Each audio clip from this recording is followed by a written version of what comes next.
folktale. And yes, you are live. Over to you, Shraddha. Hello, everyone, and thank you for being here at KTG Fabulam.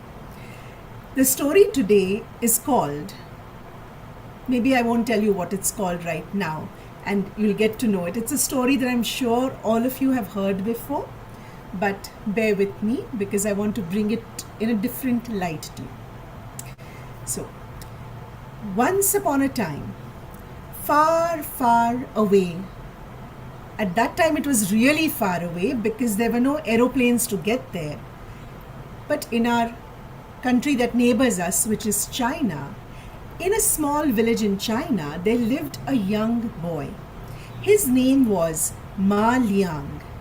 Now, Ma Liang was really a very kind hearted boy. He was very hardworking too, and he had to work hard to earn a living because he was an orphan.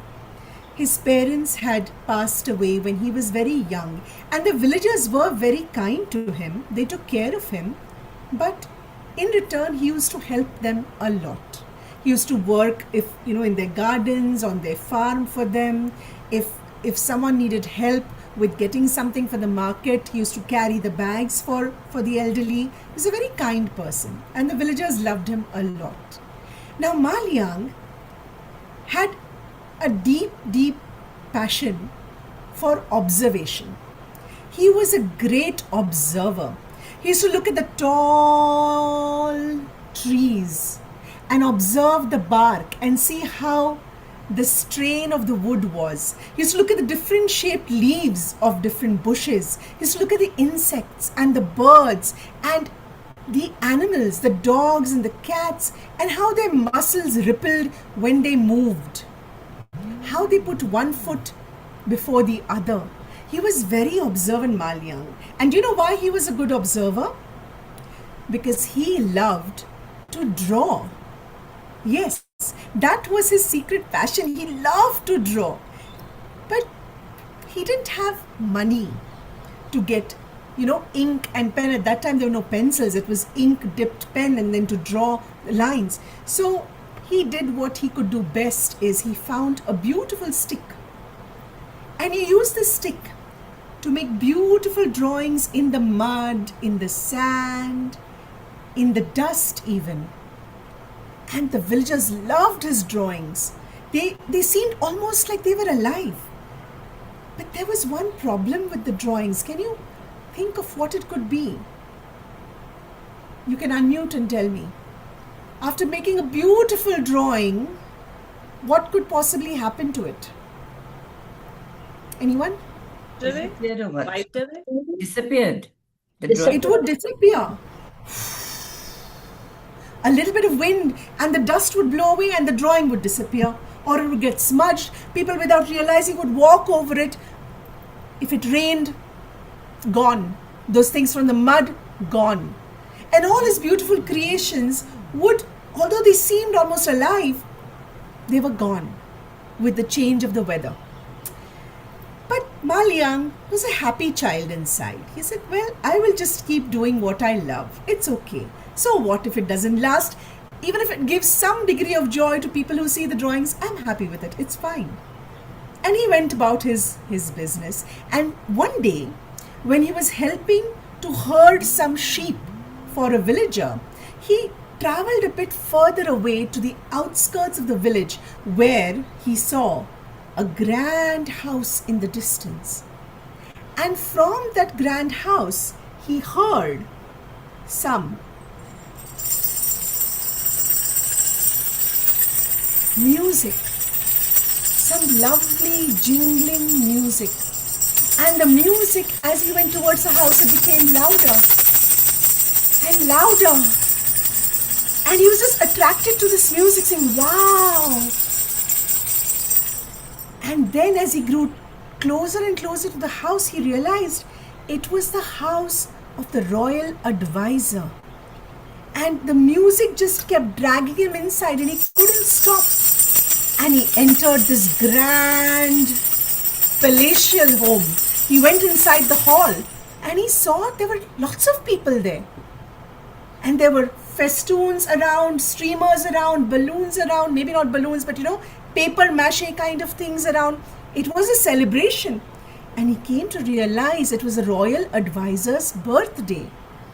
And in one corner was some people singing and with musical instruments.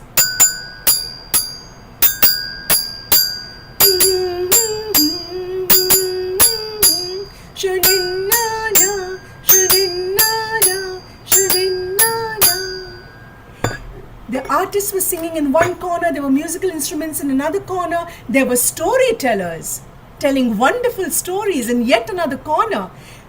But the corner that really attracted Ma Liang was this place, this corner where he saw huge paper drawn across two poles. And there was this painter, this really nice robed individual who was painting with the finest brush that Ma Liang had ever seen. Oh, look at those hairs on that brush. It was so fine. He could just imagine what it would be like to touch that brush. And the painter with flourishes was painting this beautiful, beautiful landscape. Everyone was celebrating the birthday of the royal advisor. And Ma Liang found himself attracted towards the painter, not to the musicians, not to the singers, not to the storytellers, but to this painter. And he went near him and he pulled his sleeve and said, Sir, it looks so grand and beautiful, and you have so many paint brushes. May I have one paintbrush, please? I love to draw too. Could you give me one paintbrush, please? Hey! Who let you in here, you dirty boy? No, poor boys cannot paint. Go away. And the soldiers who were there in the royal advisor's house heard this ruckus, and they came very quickly and said, what are you doing here? And they dragged the boy and they threw him out of the house. This poor Ma Liang. He went back to the village, but he said, okay, it's all right. I will use my stick and I'll continue to draw. But that wish for a paintbrush sat in his heart for a long, long time. And he continued to do good things for people. And one evening, it was actually the evening of his own birthday. Ma Liang had had a very long day of helping, and the villagers had given him some sweets to eat because it was his birthday. But he sat by the river looking at the moon, and he just started to draw that entire scene on the bank of the river by his side as he sat. And that wish surfaced, and he said out aloud, I wish I had a paintbrush. If only I had a paintbrush. Maybe I could paint on paper and my drawings would stay. They wouldn't disappear. I wish I had a paintbrush. And as he said that, he heard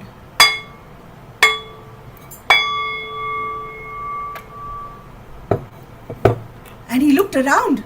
He looked behind, he looked to the left, he looked to the right, and he looked and he saw Ma Liang. Oh, don't get scared.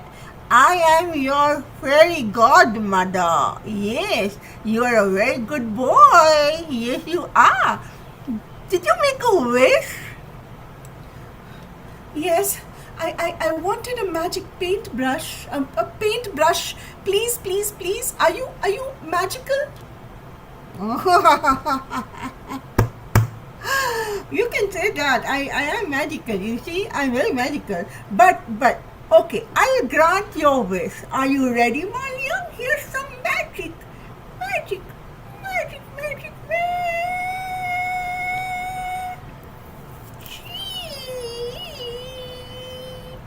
Ooh, look at that.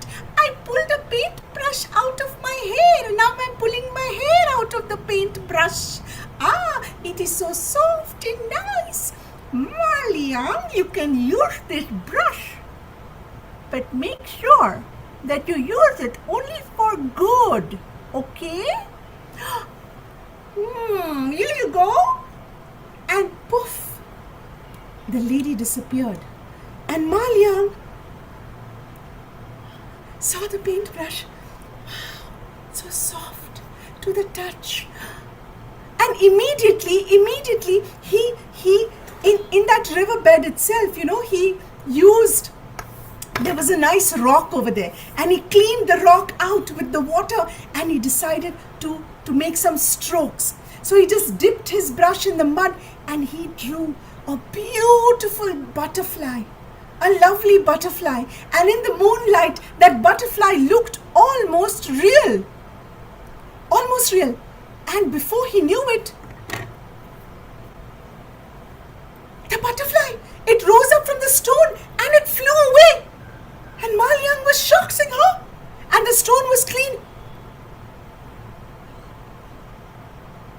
Oh, it's really a magical paintbrush. Oh, the things I can paint with this to help the villagers.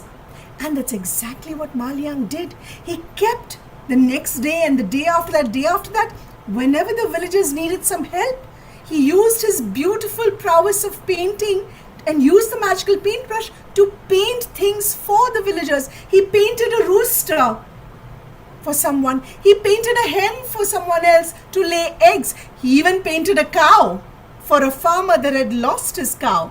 And so the farmer could have milk and be able to till the land. He painted here, he painted there, he painted everywhere. And the villagers were so happy. Maliang, in fact, never painted anything for himself. He always painted to benefit others. And as it happens very often, when something like this, which is magical, occurs, news of that spreads very quickly. And sure enough, the royal advisor heard about Maliang's magical paintbrush. And he sent his soldiers to bring Maliang to his house. And they came to the village. "Maliang! Where are you, Maliang? The royal advisor commands that you come to his house." And Maliang said, "Oh, okay. Right away!" Okay. And he grabbed his paintbrush and hid it near his bosom, and they took him to the royal advisor's house. And he entered the house, and the royal advisor was sitting over there. "Boy, do you have a magical paintbrush?" I do." Good. Whatever you paint comes true, comes alive?" "Yes, it does. But why?" "I want you to paint me. I want you to paint me a tree. But not just any tree, a tree with golden and silver coins. Yes. I want a tree with golden and silver coins." Maliang said, "But royal advisor, you are very rich.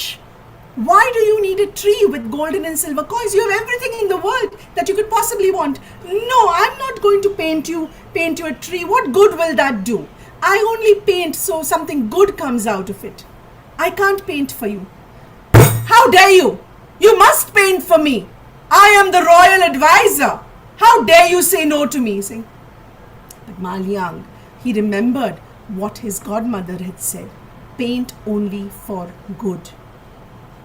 And he said, "No, I'm not going to paint for you. I don't care what you do to me. I will not paint for you." And the royal advisor could see that this boy would not paint. So then he said, "Well, if that's the case, soldiers, drag all the villagers here and put them into prison. Let's starve them. Then we'll see what you do, boy." And Maliang said, No, not the villagers. Don't bring them. How could you be so cruel? Do not bring them here. "Fine, I will paint for you. I will." And Ma Liang took out his brush and he started to paint. He painted the trunk of the tree, and he painted the leaves and the branches, and he painted some gold and silver coins. And as the painting came together, here is the tree that Ma Liang painted. And before it could come to life, he quickly painted water around it. And but it's a beautiful tree. I can see the gold and silver coins. But how do I get there? It's in the middle of this ocean. Oh my goodness, how do I get there? Paint me a ship right now. Okay, I'll paint you a ship.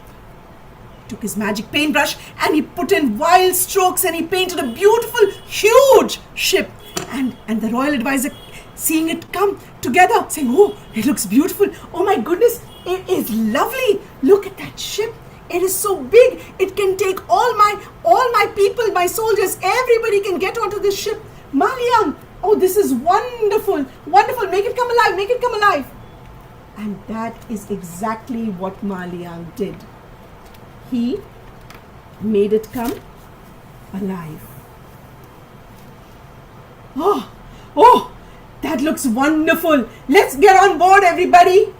And the royal advisor and his people, his advisors, his soldiers, everyone boarded this grand ship and they started sailing. And they started sailing in that water towards the golden silver coined tree. But it wasn't fast enough for the royal advisor because, gently, gently, gently. And he screamed from the ship towards land and he said, "Ma Liang, Ma Liang, make some wind, paint me some wind." Wind, eh? Sure, I'll paint you some wind. And Ma Liang furiously painted, and he painted and painted and painted. He painted a storm. He painted wind. He painted the waves going up and down. And he painted the ship. Oh my God, that ship was rocking. And it was rocking, and then it came alive. And as it came alive, it kept bobbing up and down, up and down, up and down, and whoosh! It just sank with the royal advisor and all of his people, and Ma Liang triumphantly with his paintbrush went home.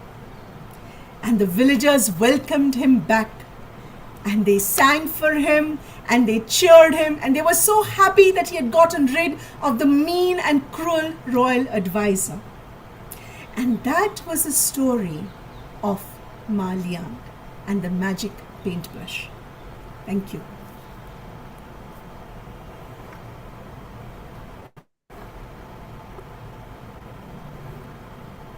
I'm sure all of us were happy to know the happy ending. We were waiting for this happy ending. मुझे बोलने दो because I have to go somewhere. And बोलो. और इतनी अच्छी कहानी थी ना, I was totally into that. मैं कब बाद में तैयार होती हूँ, पहले सुन लेती हूँ. मैंने in fact I had written in the group also I'm leaving, but I'm still here. देख लो. Very nice, very nice. Thank you. Thank you so much. Bye. Lovely. And this was a totally different version of the story that we all had heard. So obviously there were those props which I wanted to share, the magical picture transformation props, which I recently learned from Roger Jenkins of Feast, of how to make these props. And I was enthralled when I saw it the first time. So it's not too difficult to make, and I really this story really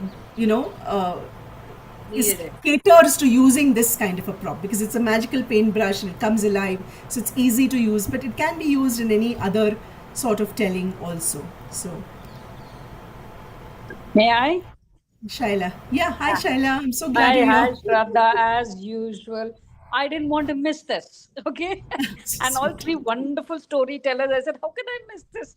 And I started off on my phone itself when I was coming back from the hospital. And Shraddha, you are creativity beyond infinity. True. Seriously. Thank you. And I think you need to hold a workshop for us with what you did with your props. I would love to. I would was love also to about to share. say that. And oh It's my something God, which. it was something else. You transported us. Thank I you. miss Thank you, Shilpa's Shraddha. story, and I love the innocence and simplicity of Shivani. Shivani's. Oh God, she is a sweetheart when she speaks. Her voice itself is so musical, so beautiful. And then after that, we come to hear you with all your props. Oh, you're a queen of props in storytelling. I think we should give you that title. This so sweet. But this is a prop I'd really like to share with KTG because it's something which can be easily adapted to Yeah, the story that you want, and the children really love it because I when can you see the imagine. black and white and then you just do that, I know, and the how way did you that brought happen, up kind of thing. exactly. Get such I was trying to look, what was it that, how did that happen? And this is so smart. So when I have done this with children before, I have had them say magical words. I didn't want to extend the story here, so I didn't. Otherwise, audience participation, we say you say what's your favorite magical word? It could be chu mantra chu, Sumanth, or abracadabra. abracadabra or salagadola, whatever they want. And then every time they say that, that's when it transforms. Wow, wow. So that's I usually think we how are still it can be YouTube used. live.